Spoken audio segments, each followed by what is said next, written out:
કહેવાય છે કે વાડ પોતે જ્યારે વેલા ગળવા મળે ત્યાં કાંઈ વધે નહીં, કે જ્યાં રક્ષક જ ભક્ષક બને ત્યાં કાંઈ બહુ ઉપજે નહીં.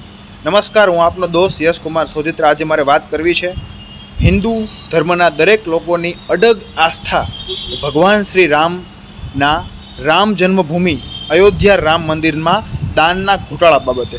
લગભગ ન્યૂઝના હવાલાના માધ્યમથી આપને ખબર પડે કે 200 કરોડનો દાન ઘોટાળો ના સામે આવ્યો છે.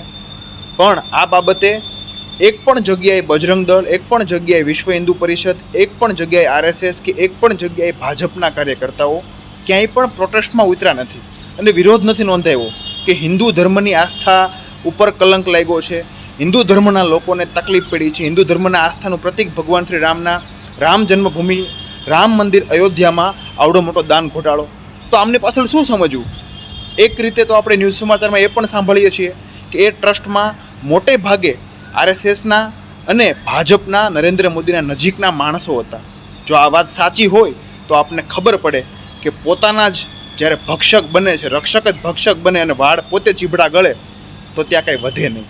દોસ્તો, એક તરફથી મોટી મોટી જ્યારે ચૂંટણી આવે ત્યારે ઢંઢેરો પીટે છે કે હિન્દુ હિતની વાત કરશું, આમ કરશું, તેમ કરશું, પણ ખરેખર સમસ્ત ભારત વર્ષના હિન્દુ ધર્મના દરેક લોકોને આજે આસ્થાનું પ્રતીક એટલે કે ભગવાન શ્રી રામનું એ રામ જન્મભૂમિ અને એ રામ મંદિર કે જેમના માટે ખૂબ સંઘર્ષ થયો, એ મંદિરમાં આજે 200 કરોડ જેવો મોટો દાનનો કૌભાંડ બહાર આવ્યું છે.